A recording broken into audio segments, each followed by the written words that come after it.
आज हमारी थ्योरम है the outer measure of an interval is its length, यानी किसी भी इंटरवल पर अगर कि मैं आउटर मेज़र निकालूं तो वो उस इंटरवल की लेंथ के ही इक्वल आएगा। जो इंटरवल है वो हमारा कैसा भी हो सकता है, ओपन हो सकता है, क्लोज्ड हो सकता है, सेमी ओपन, सेमी क्लोज्ड या अनबाउंडेड। हर इंटरवल के लिए हम बात कर रहे हैं कि किसी भी इस तरीके के इंटरवल पर अगर मैं आउटर मेज़र निकालूं, मैंने इनमें से कोई भी इंटरवल है उसे हम आई नाम दे रहे हैं, तो outer measure of I is equal to length of I के इक्वल होगा। आई इंटरवल है, इंटरवल की लेंथ कैसे निकालते हैं हम, upper limit minus lower limit की एब्सोल्यूट वैल्यू को हम लेंथ ऑफ इंटरवल बोलते हैं। ठीक है, केस फर्स्ट है हमारा, suppose I is equal to A B is a closed finite interval. First case में हम एक क्लोज इंटरवल की बात कर रहे हैं, क्लोज्ड एंड फाइनाइट। ठीक है, फाइनाइट या बाउंडेड भी बोल सकते हैं आप इसे, हमने इसको आई नाम दिया है, हमने आई इंटरवल पर काम करेंगे। अब हमें प्रूफ क्या करना है कि M star I is equal to length of that interval. इस इंटरवल की लेंथ क्या होगी, बी माइनस ए, यानी मुझे एम स्टार आई को प्रूव करना है बी माइनस ए के इक्वल। मुझे एम स्टार आई को प्रूव करना है बी माइनस ए के इक्वल। ठीक है, इसका मतलब M star I is less than equal to B minus A oh and M star I is equal greater than equal to B minus A. अगर मुझे ये प्रूव करना है, इसके लिए मैं ये और ये दोनों चीज़ें प्रूव कर दूँ, ये दोनों चीज़ें, तो मेरा रिक्वायर्ड रिजल्ट मिल जाएगा। तो हम इसी पर काम कर रहे हैं पहले। ठीक है, let epsilon greater than 0 B any number then open interval A minus epsilon B plus epsilon contains A B close interval. हमारे पास ये कहीं भी ए और बी इंटरवल है। ठीक है, ए और बी मैंने यहाँ लिया कोई ए माइनस एप्साइलम और यहाँ लिया कोई बी प्लस एप्साइलम। ये ओपन इंटरवल है और आई यानी आई मेरा क्या है, ए बी को कंटेंड भी करे, A B is contained in A minus epsilon B plus epsilon.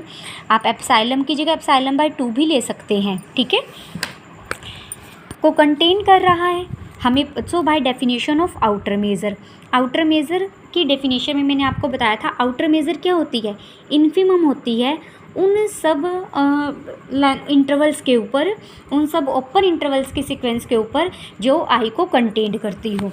यानी M star I is equal to greatest lower bound of summation length I K with K running from 1 to infinity, और I को contained वाले करने वाले होते हैं ये आई cage, union आई cage, यही काम करते हैं हम। ठीक है, अब जो हमने ये इंटरवल लिया है, मान लीजिए मैं इसे I1 नाम दे रही हूँ, ये I1 एक इंटरवल है जो इसको कंटेंड कर रहा है। ठीक है, यानी I1 इंटरवल भी, I1 इसकी लेंथ क्या होगी, इसकी लेंथ मैं निकालूँ तो b plus epsilon by 2 minus A minus minus plus epsilon by 2, यानी ये भी इस जो जितने भी इस तरीके की यूनियंस होंगी उनमें से एक सीक्वेंस ही अकेला इंटरवल बना रहा है, तो ये उसका इन्फिमम है। यानी M star I less than equal to होगा B minus A plus epsilon के या 2 एप्साइलम के। अगर आप एप्साइलम लेते हैं यहाँ पर तो 2 एप्साइलम आएगा, एप्साइलम बाई 2 लेते हैं तो एप्साइलम आएगा। इस चीज़ को एक बार दोबारा समझते हैं। देखो बच्चे, एम स्टार आई हमेशा क्या होता है, ग्रेटेस्ट लोअर बाउंड है किसका, समीशन लेंथ आई केज का, where K running from 1 to infinity, और ये आई केज क्या है, आई को कंटेंड करने वाली ओपन इंटरवल्स की सीक्वेंसेस। ठीक है, अब आई हमारा क्या है, ए बी, और ए बी को कंटेंड करने वाला है I1 that is A minus epsilon B plus epsilon. ठीक है, यानी ये अपने आप में एक ओपन इंटरवल की सीक्वेंस है जो आई को कंटेंड करती है। तो इसकी लेंथ क्या होगी, इसकी लेंथ हम निकालेंगे लेंथ ऑफ I1। ठीक है, that is B minus A plus 2 epsilon आ जाएगी।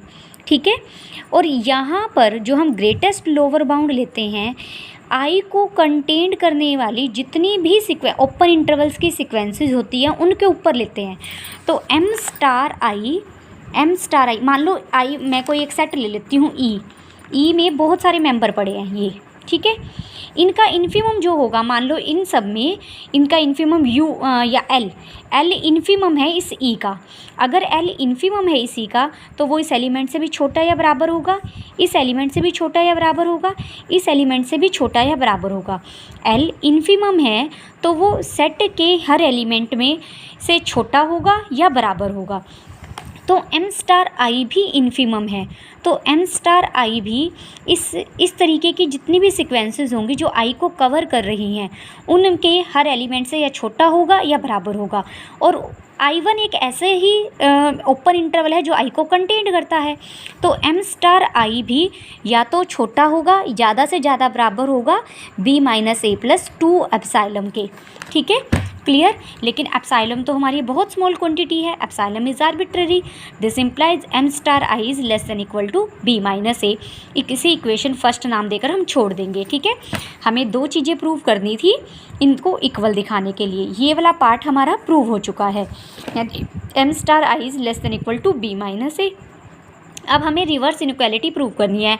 Now we shall show that m star i is greater than equal to b minus a और इक्विवेलेंटली वी प्रूव डैट। देखो m star i क्या है, m star i क्या है, infimum है, greatest lower bound है एक ऐसे सेट E का, ठीक है, जिसके अंदर i को कंटेन्ड करने वाली सारी सीक्वेंसेस की लेंथ का सम पड़ा है। ठीक है, तो b माइनस a मुझे अब उससे भी छोटा दिखाना है। मान लो m स्टार i यहाँ पर कोई है m स्टार i, ठीक है, और ये क्या है, इन्फिमम है, इन्फिमम है। और अब मुझे b माइनस a इससे भी कम दिखाना है, b माइनस a इससे भी छोटा या बराबर दिखाना है। यानी ये इन्फिमम मतलब ग्रेटेस्ट लोअर बाउंड, ये लोअर बाउंड में सबसे बड़ा है। ये कहूँ b माइनस a को हमें एक लोअर बाउंड प्रूव करना है, b माइनस a को लोअर बाउंड प्रूव करना है। ठीक है ना, तो b माइनस a को मुझे दिखाना है less than equal to m star i। m star i तो इन्फिमम है, अगर इन्फिमम से छोटा होगा तो सबसे छोटा होगा। इन्फिमम किस पर है, ये ऐसी सीक्वेंसेस की लेंथ का समीशन पर जो i को कवर करती हैं। समझ में आया? तो इसका मतलब b माइनस a छोटा होगा सारे लेंथ ऑफ in पर where every sequence in of open intervals containing close interval ab। ठीक है, let in be a sequence of open interval containing close interval ab। ठीक है, यहाँ पर in फॉर एवरी सीक्वेंस के लिए यूज़ कर रहा है ये, कि जब मुझे ये दिखाना है कि ये इन्फिमम से भी छोटा है, तो यानी उनमें सारे ही जितनी भी इस तरीके की लेंथ्स आएंगी उन सब से ही छोटा होगा, क्योंकि इन सब का इन्फिमम ही तो m स्टार i है और मुझे तो उससे भी छोटा दिखाना है। जो इन्फिमम से भी छोटा है यानी वो तो सबसे छोटा है। बाय हेने-बोरल थ्योरम हम एक थ्योरम का यूज़ करेंगे। हेने-बोरल थ्योरम क्या होती है, any collection of open intervals covering closed interval. ठीक है, क्लोज्ड सेट कह लो या क्लोज्ड एंड बाउंडेड सेट कह लो, एनी कलेक्शन कोई भी कलेक्शन है ओपन इंटरवल्स की जो इस तरीके के क्लोज्ड इंटरवल को कंटेन्ड करती है, कंटेन्स अ फाइनाइट सब collection which also cover A B. यानी हेने-बोरल थ्योरम क्या कहती है, अगर कोई क्लोज्ड इंटरवल है ए बी और इसको कंटेन्ड करने वाली मुझे कोई यूनियन आईकेज मिल रही है, तो डेफिनेटली यहाँ तो है कि रनिंग फ्रॉम 1 टू इन्फिनिटी, अगर क्लोज इंटरवल को, क्लोज्ड और बाउंडेड इंटरवल को कंटेन करने वाले मुझे कोई ओपन इंटरवल्स की कलेक्शन मिल रही है, तो डेफिनेटली एक सब कलेक्शन मिलेगी, इसी की सब कलेक्शन मिलेगी जो क्लोज इंटरवल ए बी को कंटेन करती होगी। जब हम सब कलेक्शन की बात करेंगे तो ये फाइनाइट हो जाएगा। ठीक है, कि डेफिनेटली इनमें से कुछ फाइनाइट इंटरवल्स मिल जाएंगे। वो फाइनाइट इंटरवल कितने भी हो सकते हैं, 10 भी हो सकते हैं, 50 भी हो सकते हैं, 1000 भी हो सकते हैं, लेकिन फाइनाइट इंटरवल्स की कलेक्शन मिलेगी सच डैट कि ये क्लोज्ड इंटरवल ए बी उसके अंदर ही कंटेंट होगा। ठीक है, दोबारा पढ़ते हैं हेने-बोरल थ्योरम की definition. Any collection of open intervals covering closed interval A B contains a finite सब collection which also cover A B. ठीक है, ये वाला पार्ट अभी छोड़ दो, इस पर आओ। It is sufficient to show that inequality second holds for finite सब कलेक्शन। कह रहा है फिर हमें ये प्रूव करना है। यहाँ तो n running from 1 to infinity था, लेकिन ये कह रहा है कि अब मुझे इस हेने-बोरल थ्योरम की वजह से मैं इस चीज़ को सिर्फ फाइनाइट सब कलेक्शन के लिए प्रूव कर देंगे। ठीक है, फाइनाइट कलेक्शन के लिए प्रूव कर देंगे, और वो फाइनाइट कलेक्शन कैसी होगी, A B close interval A B को कंटेन्ड करती होगी। ठीक है, सिंस ए ले लिया, ए कंटेंड है union of I, A B close interval पूरा जो जिसे हम आई बोल रहे हैं वो कंटेंड है यूनियन ऑफ आई एन्स में, तो डेफिनेटली ए भी तो बिलोंग करेगा ना इसमें। यूनियन ऑफ आई एन ऐसे ही ओपन इंटरवल्स की सिक्वेंसेज है जो ए बी को कंटेंड करती है, तो पर्टिकुलर ए भी तो इस यूनियन में जाएगा। ठीक है, देखो बेटा ए तो क्लोज इंटरवल है, ये ए बी हमारा कैसा है क्लोज इंटरवल, तो ए भी इसमें बिलोंग करता है, बी भी बिलोंग करता है। जब ये पूरा क्लोज इंटरवल इस यूनियंस में कंटेंड है तो पर्टिकुलर ए भी बिलोंग करेगा यूनियन आई केज में। ठीक है, वेयर के is running from 1 to infinity. और ये सारे इंटरवल्स कैसे हैं, ओपन। अब रियल लाइन पर मान लो यहाँ ए है और ए किसी ओपन इंटरवल में कंटेंड है, तो वो ओपन इंटरवल से पहले ही कहीं शुरू होगा ना, ए माइनस एप्सिलॉन, और बाद में कहीं जाएगा। ए माइनस एप्सिलॉन को हम A1 बोल रहे हैं यहाँ पर, तो definitely there exist an open interval A1 B1 such that A belongs to A1 B1। हमारे पास मैं यहीं बना देती हूँ ये। ठीक है, ये कोई क्लोज इंटरवल है ए बी। ठीक है, अब मुझे एक ए की बात कर रहे हैं हम, सिर्फ ए को बिलोंग करने के लिए कोई एक ओपन इंटरवल मिलेगा जिसे वो A1 बोल रहा है। ठीक है, कि ये मुझे डेफिनेटली एक ओपन इंटरवल A1 B1 मिलेगा such that A belongs to A1 B1, यानी A1 और B1 के बीच में स्ट्रिक्टली बीच में ही आएगा ए। ठीक है, लेकिन अब B1 के लिए केस बनते हैं, B1 हो सकता है यहाँ हो, ठीक है, हो सकता है B1 यहाँ हो। ठीक है, क्योंकि ए हम कह रहे हैं A1 और B1 के बीच में ए जा रहा है।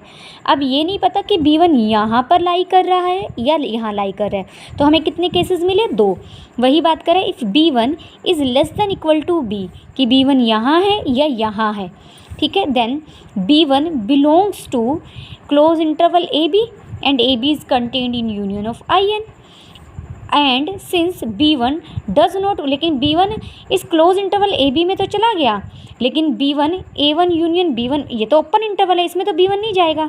तो डेफिनेटली मान लो ये केस की बात, इस केस की बात करें कि B1 यहाँ मिल गया मुझे, मैंने एक इंटरवल लिया A1 B1 जिसमें A पड़ा है। ठीक है, लेकिन मुझे तो पूरा इंटरवल कंटेंट करवाना है ना, B1 यहाँ इस इंटरवल में तो जा रहा है, लेकिन B1 क्लोज इंटरवल AB में नहीं जा रहा, सॉरी B1 बिलोंग नहीं कर रहा ओपन इंटरवल A1 B1 में। ठीक है, तो B1 को कंटेन करने के लिए हम सेम करेंगे कि एक इंटरवल और मिलेगा कोई A2 B2 such that A2 less than B1 and less than B2। Again if B2 is less than equal to B1, फिर वही बात, B2 यहाँ भी हो सकता है, यहाँ भी हो सकता है। अगर B2 यहाँ है, B2 less than equal to B है, then B2 belongs to close interval AB, लेकिन B2 इस ओपन इंटरवल में नहीं जा रहा क्योंकि इनका तो एंड पॉइंट है ना ये।